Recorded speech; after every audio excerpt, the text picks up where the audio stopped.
Blades Ramble are proudly supported by our main channel sponsor, My Business Group, a group of brands designed to support owners, leaders and managers in business. We would not be where we are without the incredible support of John and the team. If you're looking to grow your business, contact mybusinessgroup.co.uk today for more information or follow the link in the description below. Blades fans, subscribe to Blades Ramble. Up the Blades.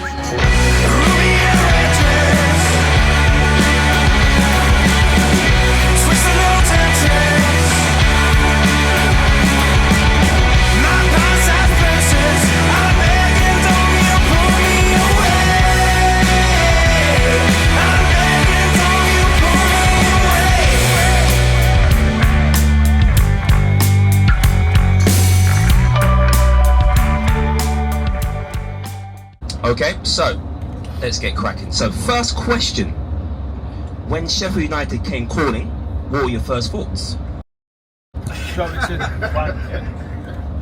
Do I have to? No, just one mic. I mean, that's all I think. One mic. We'll share. We'll make it work. Oh, I thought you meant Sheffield United. Did they have to? Do you know what? It was one of those actually. Neil Warnock. So it was a question I was asking the guys here in front of us. Was saying, what was does anybody know what Neil Warnock's first game was? Murray. Anybody? Rotherham. Who was Neil Warnock's first game against? Rotherham. No. No one? I thought it was a quiz. There's only Sheffield United fans on the bus. Stand up, you're a Sheffield United fan. Was it against Portsmouth? Yes, I think it was, yeah. I was on loan at Portsmouth. And we played against Sheffield United, and I played all right in the game, but Sheffield United won the game 1-0. Joking? Yeah, here we go. We've got full live commentary, everyone. She's on phone. Hey, what? I've just got food. She's on phone. Is that exciting? This Q&A. They'll broadcast it live. No, you're all right. Don't crumble. Front. Just got to give the tickets in here. Front row seat. Tickets out. Is that all right, everyone? So Neil Warnock rings me and said, right, I know the loan's ended at Portsmouth. Would you come and join us at Sheffield United? I've got no money. We've got to try and rebuild it. The club's really struggling. The fan base has dropped. Would you come along, come and play, get some football, come and help me out? I won't be able to buy you because there's no money. So after 3 weeks, we played a few games. And Derek Dooley, the chairman, managed to find a little bit of cash. So the next thing was they were doing a deal with Man City. Joe Royle was desperate to sort of get rid of me. The deal was very favourable over several years, so we could afford it. And then I could be able to play my future with Sheffield United. The first game was on the weekend against City.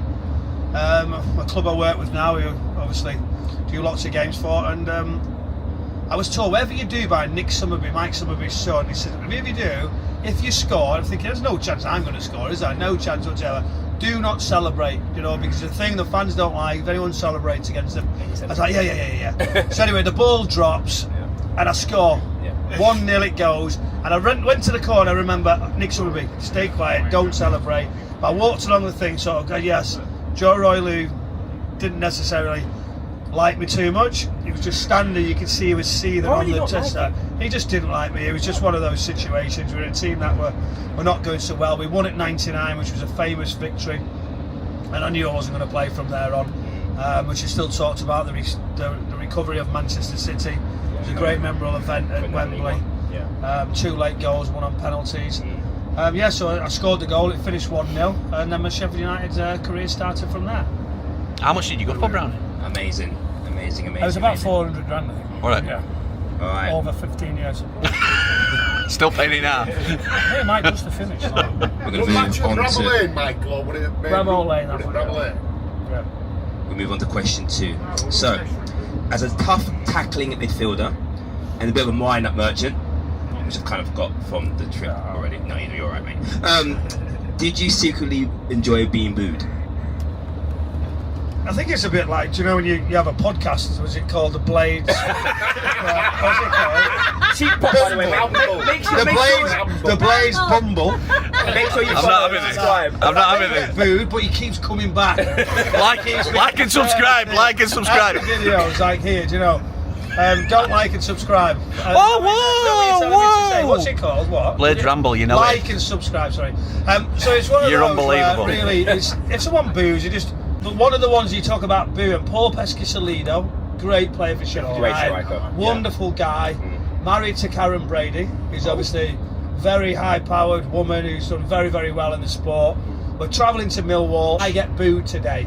I was like, nah, you'll be all right. You won't be that bad. He said, no, maybe we've said a little bit too much about Millwall, so it could be one of those days, you know. So we're pulling up as the coach is getting pelted with a few stones here and there from a Millwall experience that you'd expect, you know, as usual.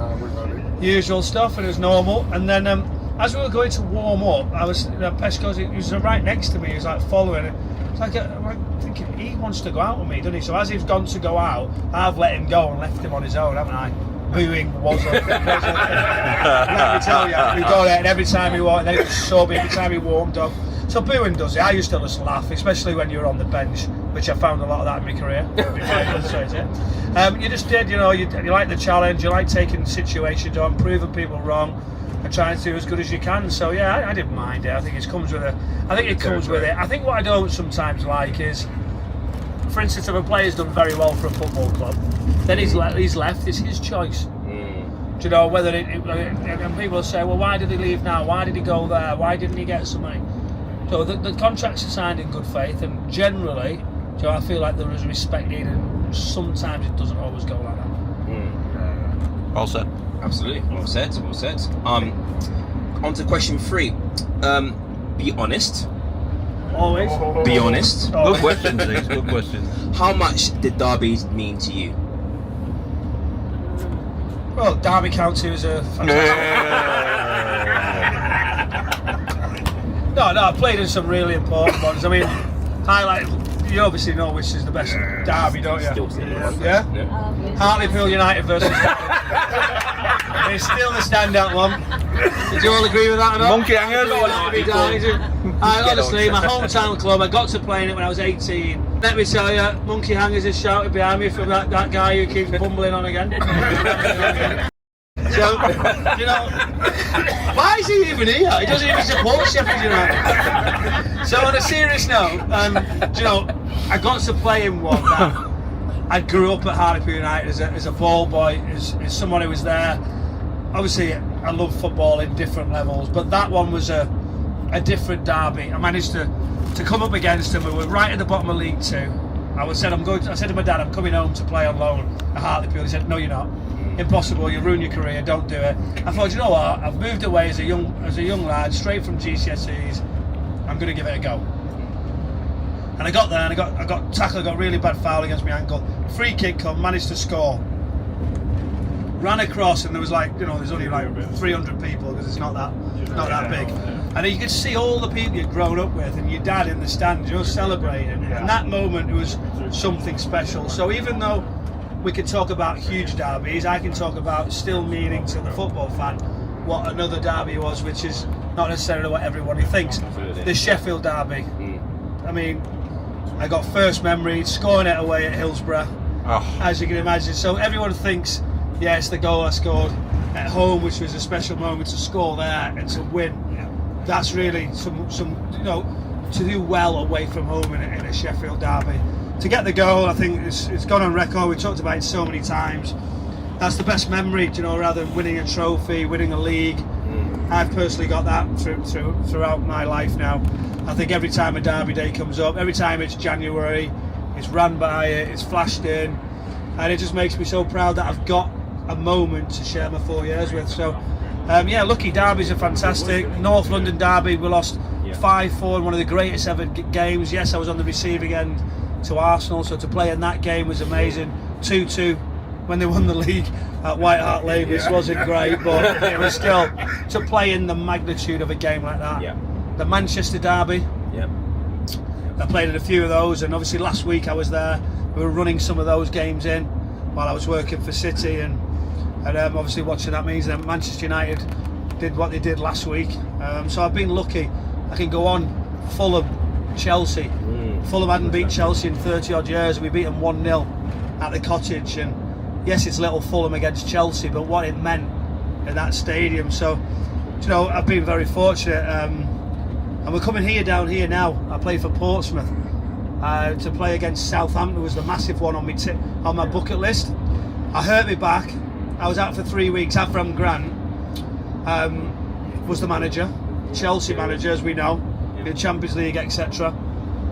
He sometimes was busy at 11 o'clock in the morning when we were training, allegedly, but I don't know what that was all about. I think you can read that in the newspapers. Great guy, wonderful fella. And I was trying my best to make the bench. I had no chance, so I've gone out on the Friday morning. And my back, I couldn't even walk. I mean, literally, I'm like this. I thought I've got to make the bench because if that tick box, haven't I? I've been involved in another one, which was Southampton Portsmouth, which was fierce. They hadn't done it for years, but the box started happening where the little rondos where you're whizzing it around. Avram Grant just looked at me and went, "Get yourself in." I couldn't even move, so I missed that one. Southampton Portsmouth, but coming down here would have been one that I really would have liked. So Leeds, Bradford, Leeds, Man United. So yeah, I can go on. I've been fortunate to play for quite a few clubs, as you know. So yeah, Wigan Athletic didn't really have that sort of main derby. You say all the local ones, Preston, Blackburn.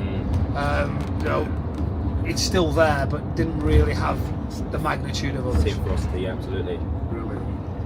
Can we give a round of applause for all the derbies he's done? I mean, that is super impressive. I mean, Manchester derby, North London derby. Like, I mean, wow. Steel City derby. Steel City derby, probably the most important one. Yeah, just absolutely. saying. Speaking of that derby, right. So 23 years on, talk to us about that volley. 23 years, wow.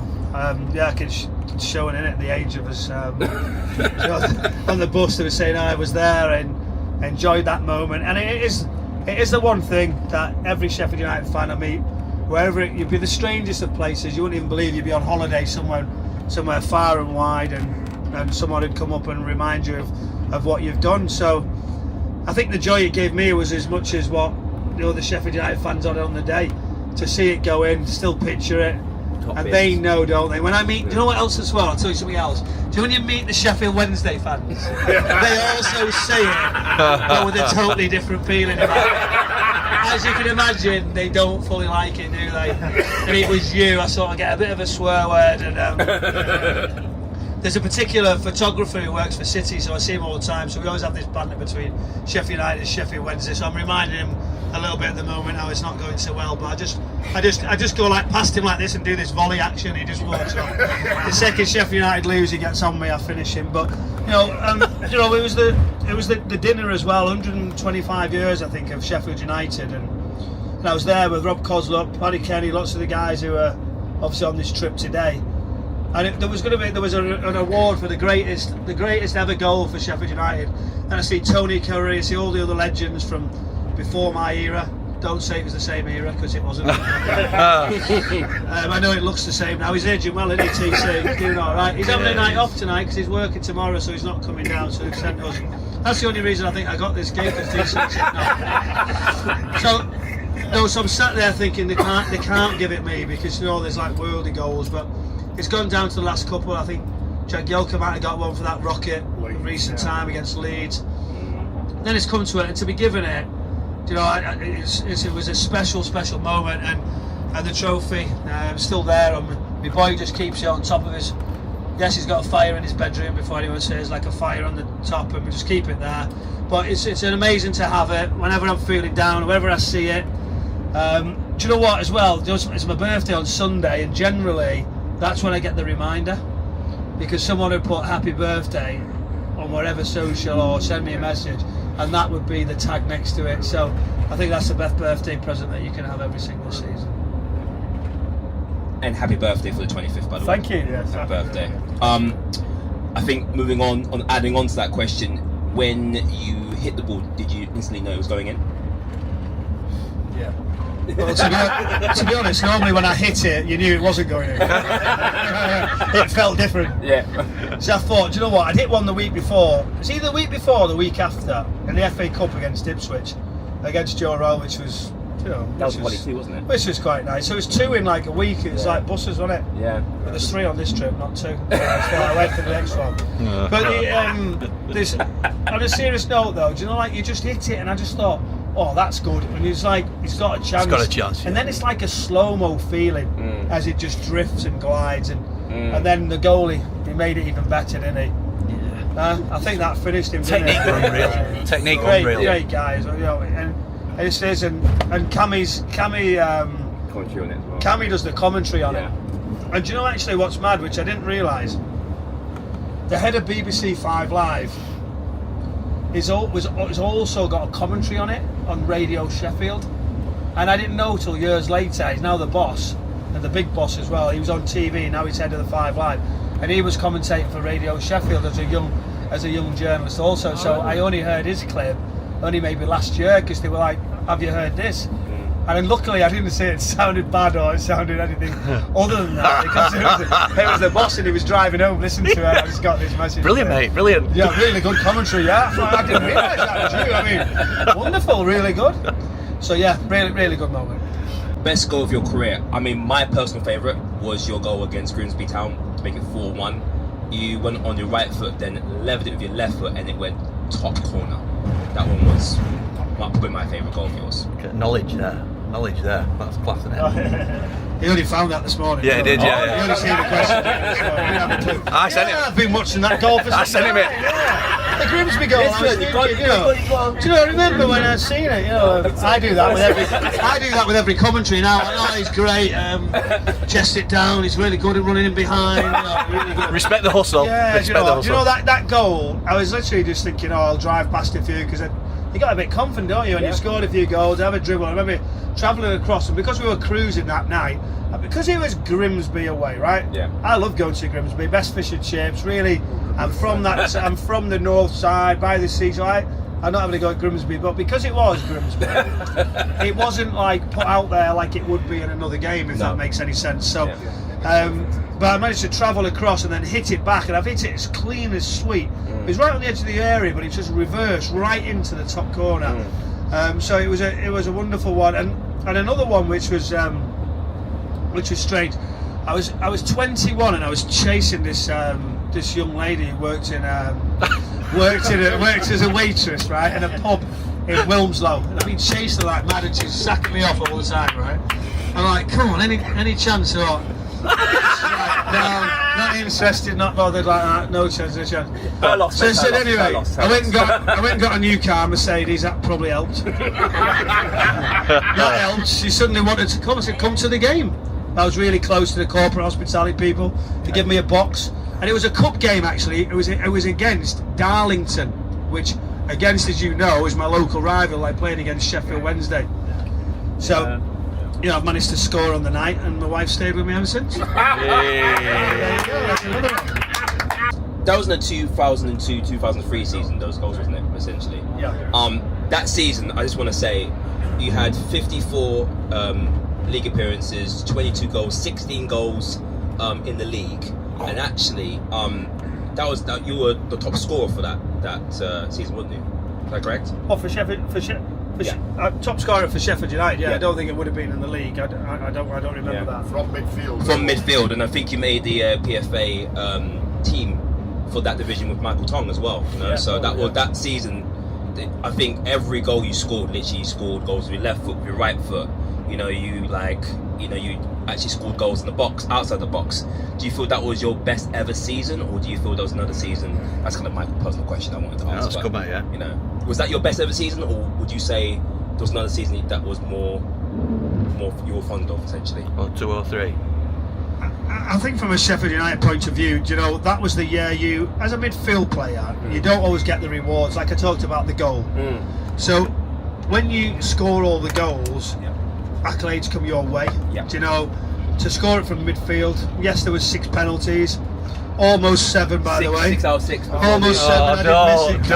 Don't. It breaks my heart. Neil Warnock, I was speaking before at the back. He felt like I did it on purpose. He often missed a penalty on 60 minutes on purpose. I think I don't know what he was doing there, but yeah. So it is one of those, isn't it? When you what's your question? I forgot what you asked me. Was that your best season? Was that your My best best season? Yeah. So my best season for Sheffield United was definitely that, and I think it helped because you had good teammates. Stuart McCall, who was the holding midfield player, he just sat there and said Michael, and he let me develop, let me go and crack on, and he just sat there unselfish. The teammates all around you, we had a really good team. A manager who let us do things we wanted to do, had fun, we had a belief, and in the cup competition there was no pressure. Because we were going for the league, so I actually took that away. So that was where it was really good. 2 semi-finals. We beat Liverpool at home, lose just narrowly away, robbed semi-final against Arsenal at Old Trafford. Seaman's greatest ever save. Yeah. Pescatolino off the line. Pescatolino, I mean, unbelievable. Referee kicking it and getting in the way. Yeah. Freddie Lundberg. Jaggy missing, yeah. So there's so many things. I felt like I should have took the free kick at Liverpool away right at the end of the game, but I think it was Dean Winder. Oh no, it was Tommy Mooney. Yeah. Tommy Mooney took it off me, and I was like, why have I done it? And I just thought, oh, go on, Tommy, you go and do it. And I just felt like it was one of those seasons where everything I hit, even if it was deflected, like against Des Walker, again, the playoff semi-final against Forest, where we were coming back. I think that was, I don't know if everyone agreed, do you know if that was in the Premier League, that would have been, do you know when we talk about Newcastle-Liverpool, does anyone remember that Forest? 4-3. The Forest 4-3. 4-3. Do you know, I think we were 2 down, and I didn't know, to score in it, to be involved in it, it was absolutely sensational. And then the trip, it was just, the ending of a playoff final would have been the most, the best ever season, wasn't it? Do you know, but we just couldn't do it. But it was an unbelievable season. Yeah, you talk about, was it my best season? I think it was the most enjoyable. I was getting goals. The team was doing well. The club, the belief, everywhere around the city.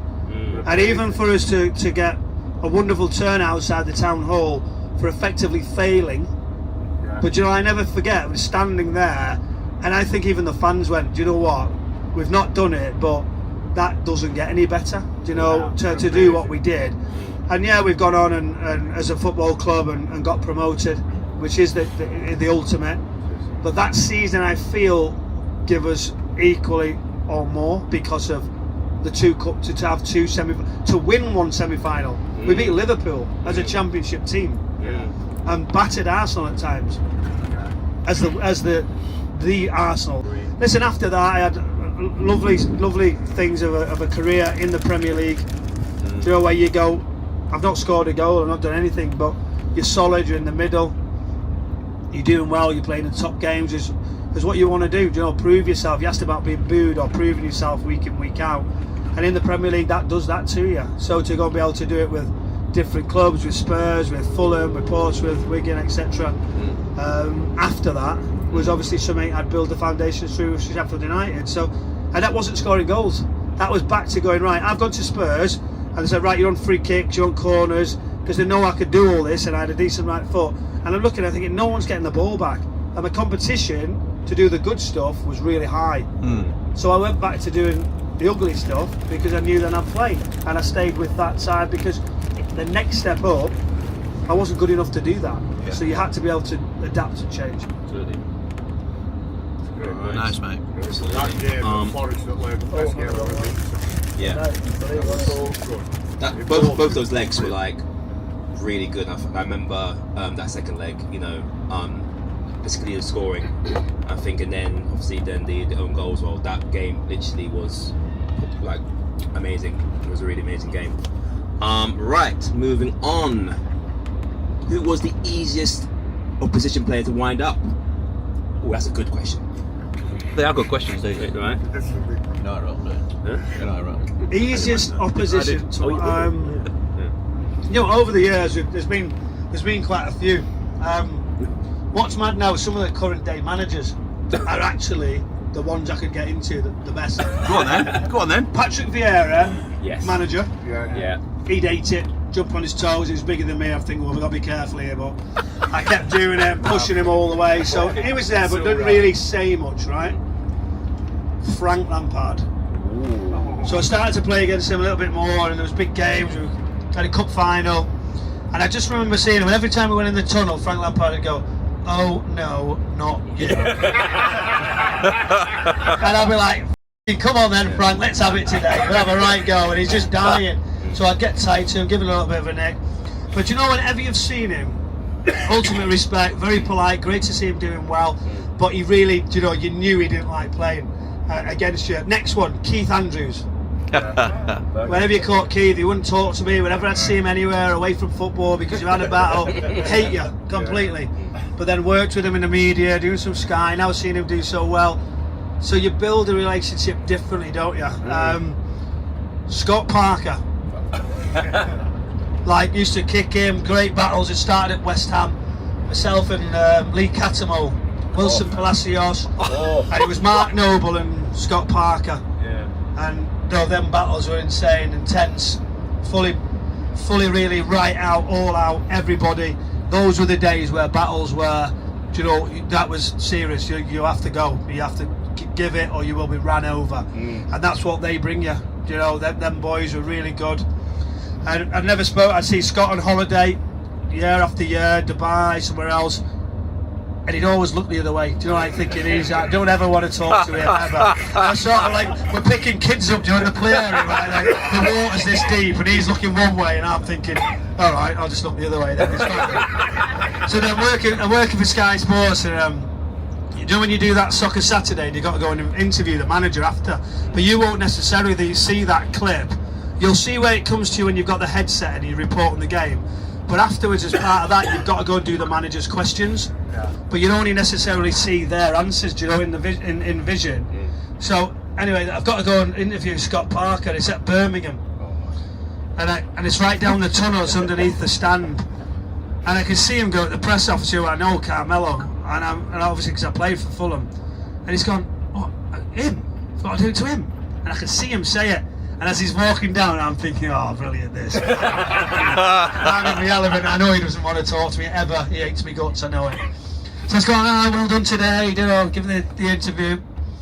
And then from there on, right, every time I've ever seen him, he's open. And then we're at Wembley, playoff final for Fulham, and the physio I knew really well. And he said, Brownie's upstairs, I've just been speaking to him. He said, why don't you invite him into the players' party? So from there on, he invited me to the players' party at Wembley in the Hilton. And from there on, obviously, whenever I've seen him, he's ultimately been very respectful, very nice.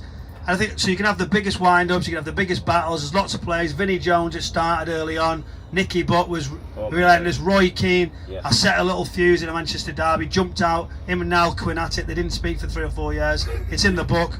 So you do all these things, but really, you know, all effectively you're trying to do is win. You're not necessarily trying to, when the game's finished, you're not trying to do anything else. If you can literally get in someone's head for 5 or 10 minutes, but the top players, you know, generally, and Frank the same, he'll play along with you for a bit, but then all of a sudden, they just come focused, they just come relentless, and they see right through it, and they do punish you. Easiest teammate to wind up. So you had the rivals, and now you're now teammates. Cozzy. You think you'd want, they're saying down here, if you can't hear, they're saying Paddy Kenny to wind up. Well, we could wind Paddy Kenny up, I mean, that's a given. But myself and Rob Kozlok used to just float around on away trips. Winding up Nick Montgomery, and now he's just been with Anis Postecoglou, assistant manager. He's just got a job in, I think, Bangkok, actually. Oh, yeah. So he's manager of Hibs. He's been in Australia for the remainder of his career, then a coach. And then he's been at Forest, assistant manager with Ange as well. But yeah, he was the one who used to get wound up the most. He was the tightest, that's for certain. He'd bite every single day, would get right inside his head. But no, for the ones from Sheffield United, it would be Nick Montgomery would be the easy bite, and he would get it on a regular occasion. The rash. The rash. The rash. Who gave it back just as hard? Who gave it back? What he's saying is here, who gave it back just as hard? So whose question was that? Well, thanks for listening, everyone. We'll be landing in Southampton very shortly. There's a little bit of traffic, but apart from that, it's great. Set question. It's a set question. No one asked that. Who gave it back just as much? Steven Gerrard. Oh my God, yeah. Steven Gerrard was, honestly, you'd go and get him, get stuck into him. I remember a particular game. Pick that name up. And I've got him, I think here we go, give him a few hits and he's just not said a word. Just not a word. Next thing, we're running back towards goal. I felt this elbow right in the top of my head. Nice. Throws me to the ground. It wasn't that sore, but it was enough. FA looked at it and I felt, because England was coming up, that wasn't enough to give him a...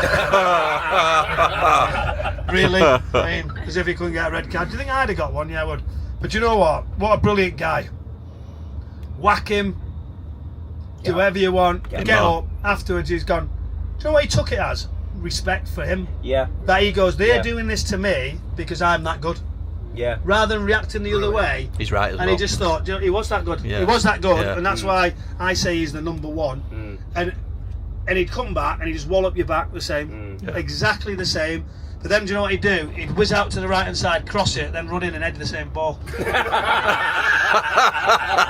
Some player, wasn't he? And do you know, like now when you see him, he's the first one anywhere around on the media lot, wherever you see, polite, answers questions. No, he's just like, honestly, he's like been right up there. So I'd say challenge-wise, I think someone would give it back would be. But we can go old school. You can talk about the guys we mentioned, like Vinnie Jones, Roy Keane. I think he'd serve it cold. We know that, and that's why he was. Barry Horn. Very early on in my career, I was 18. I come up against him. He was at Everton. That was a really, really interesting situation there. You knew Duncan Ferguson. Would you go near him? Not sure you would. You'd maybe try and run. But do you know, like somebody who's like a modern day guy now, who's under the radar, Lewis Boa Morte. Whoa. So I was playing, and I remember, it was like QPR, something like that. And I just felt it at the corner. He just raked his 2 studs right down my Achilles. I had 2 big scars right down and cuts. And then I went and played with them at Fulham. The nicest gentleman, great guy. Really? He's the captain. And he'd done you? And he'd done me fully, yeah. So it's like, you know, some proper tough people out there who just got on with it, didn't matter, weren't phased. So yeah, there's lots who'd give it back. How early in a game did you like to leave your mark? How early did I like to leave my mark? I think the mark started, sometimes it started, we used to do it a little bit, myself and Jimmy Bullard, when we were in the tunnel at Fulham. It's a narrow coming out of the cottage, you're in that corner, and you come out of those sort of like little tight dressing rooms and you're standing there. And I just remember me and him double live, he's my roommate. We were like, these don't fancy it today. Come on, let's get inside him. Let him, and then we were like, give him the ball, and then they'd be like, "Oh, give it you because you can't hold it." You know, like, you can't go. We've got him already. He's on toes, he's biting, nibbling. So it started right then. If you wanted to get into Peter's heads, just that sort of First couple of minutes. Rivalry, first few minutes, and then there's the classic, isn't there? It's the first challenge. Kind of fullback go tight? Can he just upset the wide player? Can a midfielder? Can he go tight? Can the centre back? You know, it's the first one where you used to go, do you know what, he's going to have a little touch from behind as a striker. But you can't do that anymore now because really, I think sometimes now it's not just VAR. I feel like the officials are just waiting early on for that first one. You almost, if you wait till minute 10, you can have the first one. But if you do it very early, I just feel like one booking you'd happily take again. one booking. So you're thinking a nice tackle on a particular player. Yeah. I was at Stoke away for Sheffield United. There's a bit of kissing. No patting and pulling, please. No patting on the back seat, please. Very romantic. Get the signs up. We don't want to see that. You've got an audience. Shut the curtains. Get your leg over. On the back. You're live on Blade Ramble. Can't I see live on Blade Bumble. Behave yourself. I mean, it's quite romantic. Can't believe it. Green light, you know, it's in the dark. A little bit of snuggling on the back row. Come on. These are his out there, not Hey? yours. Has he proposed? That's alright. Well done, congratulations, you've got a wedding on the bus as well. What's the question? Booking you take again. Which booking I take? Yeah, so I'm at Stoke. It's March, just before the semi-final, which the semi-final is away at Old Trafford against Arsenal. I'm on 9 bookings. Oh, you forget. So I've gone, Neil, do you know what? I'm in trouble here because it's 2-match ban. He's like, what do you mean? I said, if I get another yellow card, 2-match ban. So if I go through this one and then there's another 2 games, I've got to dodge 3 games or I miss the semi-final. So I said, I'm going to have to get booked at Stoke. And he's like, alright, go on then, whatever. So, he's like, so anyway, 80 minutes ago, I keep looking at the clock and because I didn't want to do it too early, because if I got it ready, it wouldn't count. So 82 minutes, the ball's come down, it was a free kick, the ball's just dead. Ran up to it, volleyed it, smashed it right away. And I've gone, yeah, it's got him, yeah. There you go. Referee walks up and he goes, Michael, I can easily book you. What are you doing? Kicking the ball away. I went, go on then. The ball comes back. He's going, don't do that again. The ball comes back, everyone's looking, and went up and booted it again. Here you go, you're going to have it. I was like, oh, brilliant. Thank you very much. So after the game, I said, Neil, how much time off am I getting? We still got the deal on. 9 nights in Barbados. 9 nights, flew back, and I don't know if anyone remembers, we were at Selhurst Park, we played Palace and Wimbledon in quick succession. We stayed down. So when I landed back, I went and met the team down there, and I had to take him out for a dinner, because Neil then said he has to fine me for getting a booking. Yeah. Although, how does he fine me for getting a booking when he agreed it? So it cost me 550 quid for the team meeting, but do you know what? Guess what? At Barbados 9 days, there's your booking. Brilliant. Would VAR have ruined your career? Apparently, yes. She's got her tongue back.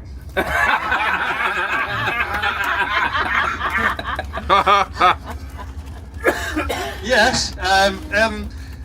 But it's like having a yellow card, right? Yeah. When I was on a yellow card, which I spent half of my probably appearances on, then you adapt, don't you? Mm. You know, so it's the same. If VAR's there, I'm gonna take it to the limit of where I believe VAR would let me. Would I get caught out of time? For sure.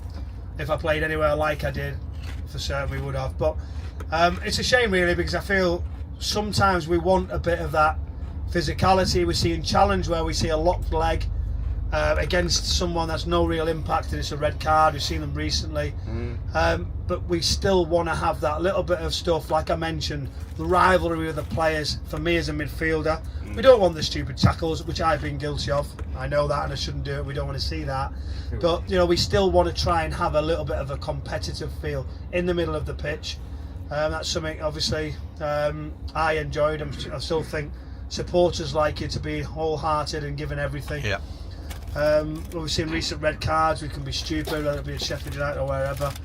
But yeah, that's where it is. All right. Which teammate was quietly terrifying?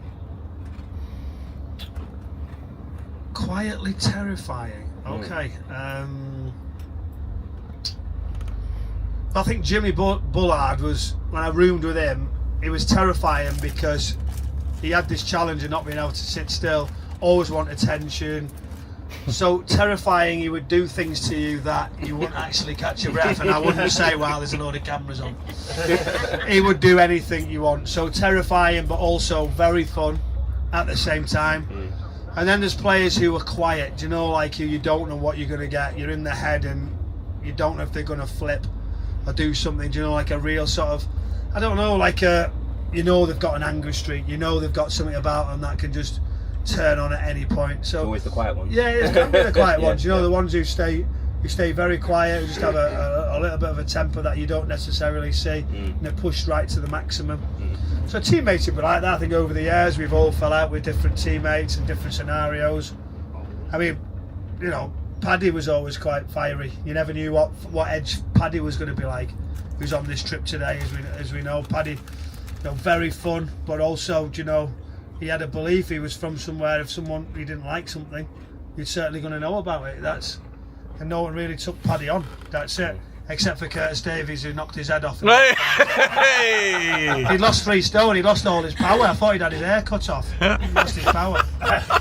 Anyway, there you go. All right.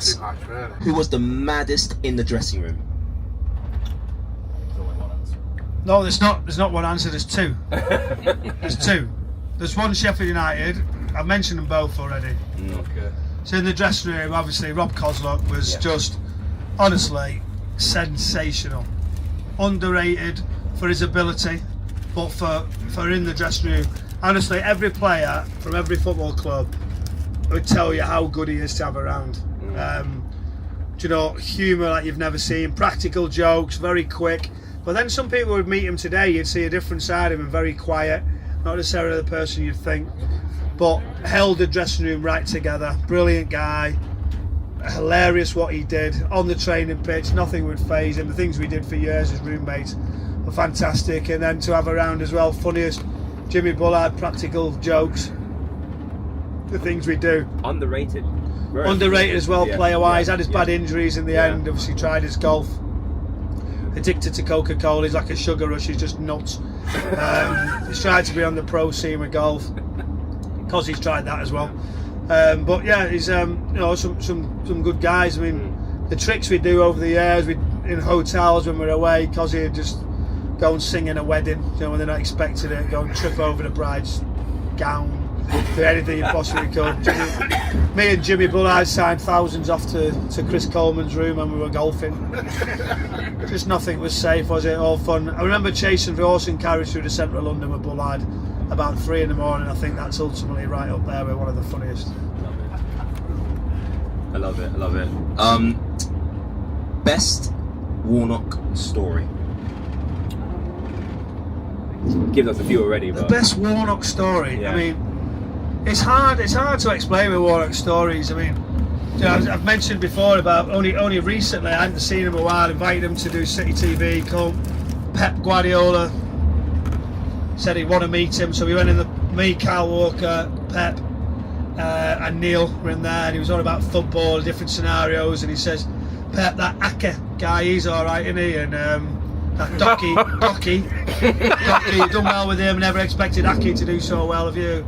And then Kyle's like, "Well, he's had Messi, he's good." And then anyways, become friends with Pep. So we did an evening with Pep, and he turned up, didn't he? And he come and watched his evening with Neil Warnock in Manchester. So half time, that was another interesting chat, as Pep was listening to the stories where Neil wasn't sure about some of the Aberdeen players. Pep Guardiola was quite amused by that. Pep Linders was new to him, to his staff. But certain things Neil do. After games, he's shouting away, and I've said it loads of times as he's bent over putting his particular cream in different areas for different things. So that's always, as you've not marked some of the set piece as this is happening, notably extremely interesting. Just things he did, Neil. He took us into his house in Cornwall. He'd had a golf hole done. He'd have everything all around the house. And the painter would play for us. The gardener would play for us. All from Cornwall. But yeah, he's built up a really good network like that. Yeah. It was good. But you know what? Genuine, really good guy. He's done well. He's very, as you talk about, underrated in players. Management side, what he's gone on and done. He calmed a lot from where he was. But he's had a group of players that have ran through walls for him at every football club. And you know, one of the best things was, you had a problem, he would sort it for you. And I think no one sees that. They just see the angry side. And for all the laughs and jokes about different things, family was always first for him whenever you needed it. So Neil was brilliant all around. Still speak to him now, still do things, and he just loves his football. Loved you. Yeah, I was his favourite. Great English manager. I loved watching him on the Greedy. Plays Rumble. Is that all the fucking person thinks? There's one left. There's not even invited. There's one left. He's at both Rotherham and he's at all the person thinks. There's one left. some new ones. We built him a podcast here for now. Yeah, just on Neil Warnock. I mean, I grew up again. You're killing me. Watching him. Like, he was always animated on the side. He'd always be like, just an old school English manager, and I think he's garnered respect across the whole of the football world. So major big up to Neil Warnock. Right, we're going. These are the dangerous ones, aren't they? They're alright. Not too bad. They're not too bad. One of you already answered, but I'm going to ask anyway because it was a fan's question. Any ambitions to get back into football management? You've answered it, but Have you seen my record? I think you can do it. Yeah, I can do it, yeah, but it wasn't impressive, was it? Could you find me a chairman who'd employ me? But we'll try. No, do you know what? I'd love to. I really enjoyed it. It was at Port Vale, if nobody knows. I come up against Sheffield United, actually. Yeah. They got promoted that year, actually, at Port Vale. And Bolton did as well. Although they should have had red cards. Terrible. Karma. No, the referee. The referee, after that game, right? We played Bolton at Bramhall Lane. No, it wasn't. We played Bolton at Vale Park. Yeah. And there was a dodgy decision. The referee said it wasn't. And Chris Morgan was my assistant, right? David Kelly, Chris Morgan, Legend. Chris Kirkland. So anyway, Morgs, you know how agitated he's doing. Proper angry man. He's got the shake. Has anyone shook his hand? Oh my god. That's his favourite thing. And if you shake Morgs' hand, don't... Break your fingers. I don't... What you do with that hand back there? Oh my, what's wrong with your hand? What does this mean for the podcast? That's the one who was speed. That's who was speed necking on the back of the bus. I think he means he's crushed his hand. Is that what he means? Yeah. That's good. Oh, you've been sat on it. What is it? Pins and needles. So anyway, Morgs goes into the referee's room and I follow him. And he's doing this action. The referee, who will later apologise, we got an apology for the wrong decision. As Chris Morgan jumps up to show the referee what happened. But what Morgs didn't realise above his head was the door frame. Oh. Now let me tell you, the referee and the 3 officials, and me by the way, were desperate to piss ourselves laughing. It's got to be the funniest thing as he his head off the door frame in the referee's room. Tiny little cupboard at Port Vale, and I could see the officials lighting up to laugh their head off. But he was raging because he was red at the time. Then he's banged his head, he went, "Don't matter." Do you know, like carried on with his story. So yeah, don't mess with Morgs, whatever. So management's great, you know. To go back into it, you'd have to go coaching, you'd have to be a year into it.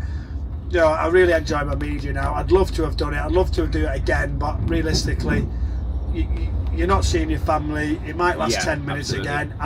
For me to get back to where you need to be, it'll be a longer journey now because I've been out so long. What's the best prank you played on one of your teammates? I can't repeat these. These are just not even. That's not even normal. I think what Cosy did to me is well documented. I remember he used to play tricks on me all the time. I'm gonna have to get him today. Actually, I'll play one on him later. Shove him down the steps in Southampton or something like that. But you know what? I was getting changed. You come out of the shower, obviously, anything goes. You're all naked, you're getting showered. And I remember there was like 8 or 10 already sat on the benches at Bramble Lane in the dressing room. And I'm thinking, I could just see them all sort of waiting. I'm thinking, what has he done? This absolute weapon's done something to me. So I got ready, I'm still waiting. I used to wear all black, like a black coat, black shoes, black trouser things. I think I was off somewhere and they knew I was going. This was only one of them of what Cosy done to me, right? And I go to get my shoes, the last things to put on, they were rubber like these Prada, but they were like Zara knockoff Pradas. And they were like a gym type foam type rubbery sort of sole. So I've gone to get them and I can see them all giggle, and I've gone like that and they won't move. It super glued them completely, right? Completely to the whole change room like thing where I got changed. And I kept pulling and pulling. In the end, I couldn't do it. It was impossible. So we pulled that hard, and it ripped the top off and left the soles on the seat. So for whoever signed for Sheffield United for years and years after, they say, "Why is all that rubber?" But they were never allowed to scrape it off in the dressing room. So my heart and my soul were there in the changing room. So my soul was there forever. And honestly, honestly, only recently I reckon there was the last of the rubber off the things right in the middle is where our set was still there forever. And that's what he did to me. And the other one, I was flying from London to Dubai, and he knew I was going, and he hid my car, and he wouldn't tell me where I was. Who's the best manager you've played for and why? And you play for a lot of managers. Do you know what? I reckon I could be up there with a record for the most managers in professional football. And I'm being serious because when I was at Man City, I reckon I had 7 very quickly as a youngster going in. So there was like Phil Neal, Steve Coppell, Brian Horton, Tony Buck had it, Asa Harford had it because they were all caretakers. Did I say Brian Horton, Joe Royal, Frank Clark, Phil Neal said, is that right? Phil Neal, and that was all as a kid before I got going.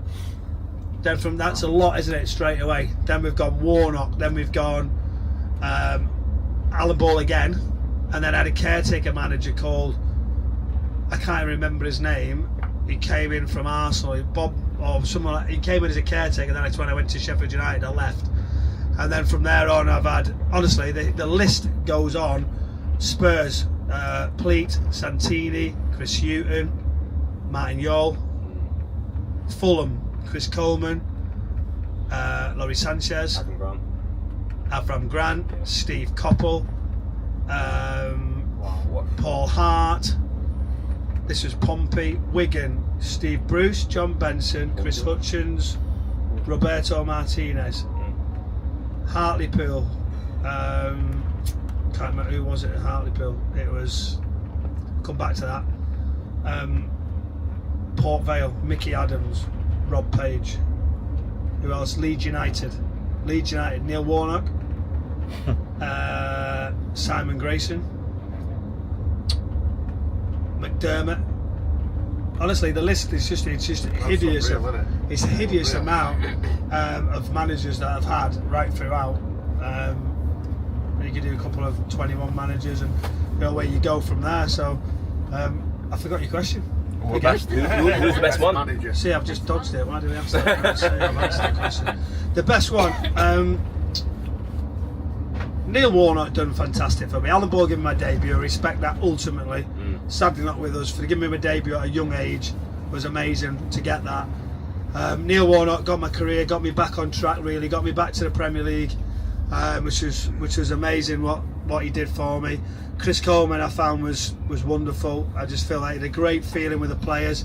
It was a shame that we had Mohammed Al Fayed was our chairman, and then we brought in a director of football who wanted to run things, and Chris was running football, and it got a bit political, and that was the one thing I wish we could have got something really good there, and that was great times. Martin Yole I got him brilliantly with. Jack Santini, the French manager, anyone remember him? Yeah.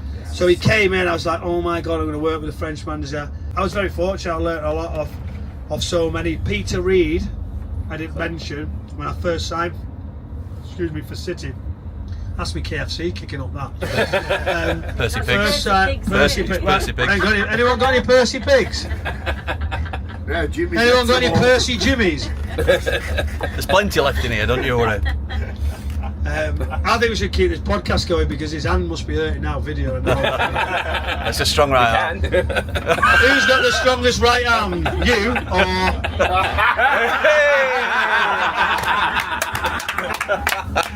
Come on, man. I love it. Come on, man. Okay, final question, sadly. So, finish this. A proper blade has to be.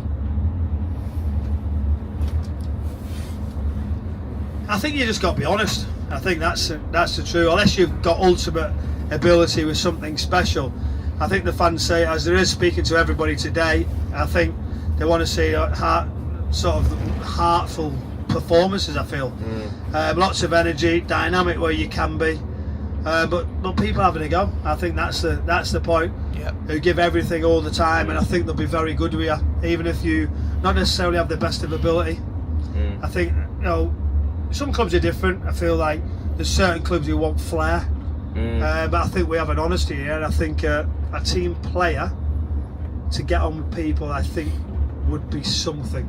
And I think if you look at the staff at the football club, we had a little wobble for a couple of years where I think it was a little bit different after I'd gone, and I think Chris brought that back a lot from where it sort of faltered slightly, and even since then, different tenures, I think we've kept it.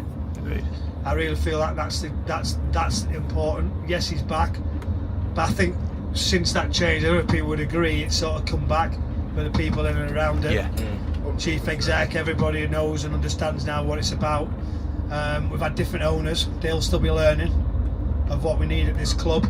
But predominantly, you look and you go, from people who are the legends here, people who've been a long time. There's so many good people. I feel just getting on this bus. I don't come much to the ground, but when I go in there and I see straight away similar people all come down to see you. They're the ones that have run this club for a long time. Not necessarily the owners, like I'm talking about, and make the big decisions. It's probably the smaller ones, I think, that keeps it together. And I think that's what this club is, and that's the best thing I take from it. Is you're still coming, and a lot of those people are still here, and the feel's there.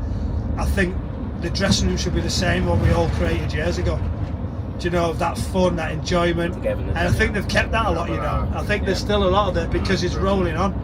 Proper characters. Like I say, it come back, and I think that's been really something of importance. And yeah, that's what I would say really. Honesty, have fun, buy into it, and give back. Nice one, Brownie. Can we please give Michael Brown a round of applause? Cheers, guys. Amazing. Cheers for doing that one. Favourite podcast? Thank you. Thank you so Pardon? much. Favourite podcast? The Kyle Walker podcast. Yay! The more clicks we get, we'll still really enjoy it. And it did change as well as Kyle Walker podcast, and it was what was that? Oh, You'll Never Beat Kyle Walker. All right. Okay. So there's 2 episodes if you Okay. want to get it. Right. Royalties would be fantastic. Yeah. Thank you very much. And then we'll be doing some more podcasts in the near future. Yeah. What you want to say about Blades Ramble? No. Blades Bumble. Oh, Jesus. Ramble. Blades. What's it called, your podcast? You know it's Blade Ramble. Blades Ramble. You know it. Subscribe. Top man.